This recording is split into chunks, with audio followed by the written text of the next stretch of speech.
दोस्तों नमस्कार, मैं पंडित अभिनवनाथ त्रिपाठी, राष्ट्रीय प्रवक्ता सवर्ण मोर्चा।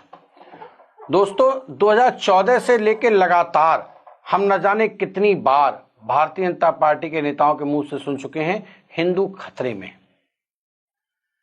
न जाने कितनी बार जगह जगह आपने लोगों के मुंह से सुना होगा, भारतीय जनता पार्टी के नेताओं के मुंह से।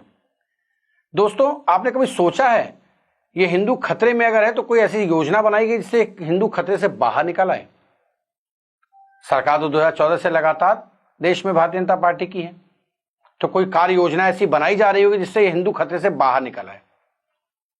कोई नहीं बनाई गई। मेरी जानकारी में तो नहीं, अगर आपकी जानकारी में तो आप निश्चित तौर पर बताएं। दोस्तों आखिर हिंदू खतरा है किससे? देश का प्रधानमंत्री हिंदू, देश का राष्ट्रपति हिंदू, देश के ज्यादातर प्रदेशों के मुख्यमंत्री हिंदू, देश का गृह मंत्री हिंदू, देश का रक्षा मंत्री हिंदू, सभी हिंदू। लेकिन हिंदू तब भी खतरे में है। और हिंदू का खतरा किससे है? 20, 25, 30 करोड़ मुसलमानों से। यह बताया जाता है कि अगर आप संगठित नहीं होंगे तो मुसलमान आपके ऊपर हावी हो जाएगा, मुसलमान आपकी संस्कृति को छिन्न-भिन्न कर देगा, एकदम आपकी संस्कृति खत्म हो जाएगी, लोगों को जबरदस्ती धर्मांतरण करा दिया जाएगा। यह बात बताई जाती है। दोस्तों 100-125 करोड़ के आसपास लगभग हमारी जनसंख्या होगी हिंदुओं की, और हमारे ऊपर 25-30 करोड़ मुसलमान का भय दिखाया जा रहा है हमें।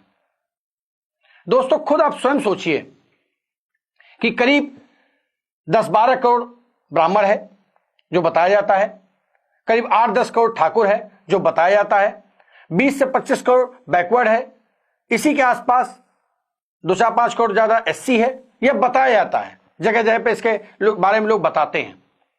आपने सोचा है कभी कि लगातार जिस तरह से सरकार अपने वक्तव्य दे रही है, जिस तरह से सरकार अपनी नीतियां बना रही है, उस तरह तो आपने सबको अलग अलग बांट दिया। 20-25 करोड़ एससी को अलग कर दिया, बैकवर्ड को अलग कर दिया, पंडितों और ठाकुरों को अलग कर दिया, लाला बनिया कायस्थ बनिया सबको अपने अलग कर दिया। वास्तविकता में खतरा इस चीज से है क्योंकि सरकारी जो भी नियम आ रहे हैं, जो सरकार के नेता जो कर रहे हैं, वो तो जातियों में सबको विभाजित कर दे रहे हैं। निश्चित तौर पर जब हम लोग विभाजित हो चुके होंगे तो 25-30 करोड़ लोग जो मुसलमान हैं, जिनसे बताया जाता है कि हमें भय है, जो बताया जाता है जो हमारे धर्मांतरण करा देंगे, जो बताया जाता है कि हमारे देश पे कब्जा कर लेंगे, जो हमारी संस्कृति को छिन्न भिन्न कर देंगे, वो तो निश्चित तौर पर आप पर हावी हो जाएंगे। आप खुद सोचिए, काला कानून यूजीसी आया, काला कानून यूजीसी का असर क्या हुआ? संवर समाज के लोग नाराज हो गए, वो लोग अपने वक्तव्य देने लगे, एससी एसटी अपने वक्तव्य देने लगे, बैकवर्ड अपना वक्तव्य देने लगा।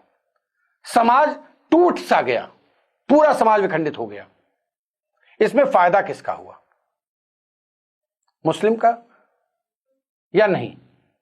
मेरे हिसाब से तो मुस्लिम समाज का बहुत फायदा हुआ, क्योंकि जब लोग टूटेंगे, जब लोग आपस में लड़ेंगे, तो निश्चित तौर पर शक्ति किसकी कमजोर हो रही है? हिंदुओं की तो शक्ति कमजोर हो रही है, किसी और की शक्ति कमजोर नहीं हो रही है। आखिर ये जो हमारी शक्ति कमजोर हो रही है, इसका जिम्मेदार कौन है?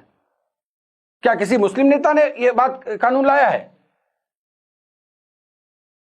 क्या भारतीय जनता पार्टी में मुस्लिम नेताओं की चल रही है जिन्होंने ऐसी प्लानिंग की जिससे समाज टूट जाए, लोग लड़ने लगे आपस में जगह जगह? ये कानून लाने वाला, ये काला कानून यूसी लाने वाला कोई और नहीं, हमारे आपके बीच का एक व्यक्ति जो हिंदू है, जो पैदा हुआ सामान्य जाति में, मंडल कमीशन के बाद बैकवर्ड बन गया। अभी सदन में जल्दी ही वो एकदम पिछड़ी जाति बन गए, मतलब बैकवर्ड्स में और पिछड़ापन आ गया उनके अंदर। भविष्य में हो सकता है वो दलित बन जाए, उसके बाद महादलित बन जाए। ये तो राजनीतिक खेल हो गया। हिंदू महज एक वोट बैंक का हिस्सा मात्र रह गया, उससे कुछ नहीं, सिर्फ वोट के लिए इस्तेमाल होने वाली चीज रह गई हिंदू। आप मुस्लिमों की जब बात आती है तो सिया सुन्नी सब एक हो जाते हैं। उस समय नहीं पता समझ में आता कि सिया है कि सुन्नी है, और उनके नाम से भी आप नहीं पता कर सकते कि सिया सुन्नी है। सामान्य रूप से जो बहुत गहराई में उस मुस्लिम समाज को जानते हैं वो तो बता देंगे कि सिया है सुन्नी है। सैयद सिया हो जाते हैं, अलग सुन्नी हो जाते हैं, ये सब बातें मुस्लिम, लेकिन आम आदमी नहीं समझ पाता। लेकिन सरकार भारतीय जनता पार्टी की सरकार ने यह बता दिया कि आपके नाम के आगे क्या लिखा हुआ है, इससे आप कैसे अलग हो सकते हैं और लोगों से, यह बताया गया है बकायदा। आप खुद बताइएगा मुझे कि अगर समाज को तोड़ने का काम, हिंदुओं को कमजोर करने का काम कौन कर रहा है? आप एक राजनीति से ऊपर उठ के सोचिए कि 25-30 करोड़ लोग क्या 125 करोड़ पे हावी हो सकते थे? कभी नहीं हो सकते थे। हां, हावी कब हो सकते हैं? जब ये 125 करोड़ आपस में ही लड़ रहे हैं, और ये लड़ाने का काम कोई बाहर ही नहीं कर रहा, ये लड़ाने का काम भारतीय जनता पार्टी की सरकार कर रही है। देश की सर्वोच्च कुर्सी पर बैठा हुआ प्रधानमंत्री कर रहा है लड़ाने का काम।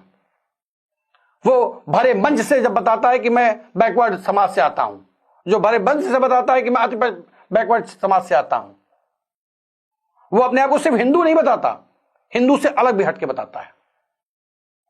वो बताता है किस तरह से उसने पूरे जीवन तकलीफ झेली है, वह बताता है किस तरह से पूरे जीवन भर सवर्णों ने शोषण किया है।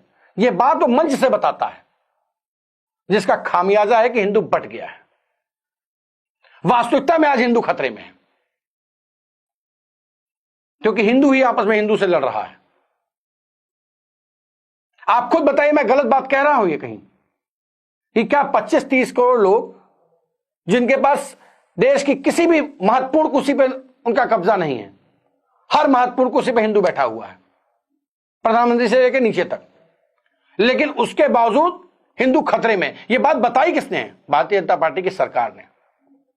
हिंदू खतरे में, और उस हिंदू को बांटने का काम कौन कर रहा है? भारतीय जनता पार्टी सरकार कर रही है। आप खुद बताइए, ये कहीं उचित है? आत्ममंथन करने वाला विषय है दोस्तों। एक बार आत्ममंथन करके अपनी राय कमेंट बॉक्स में अवश्य दें कि मैं गलत कह रहा हूं कि सही कह रहा हूं। मुझे आपके जवाब का इंतजार रहेगा। धन्यवाद।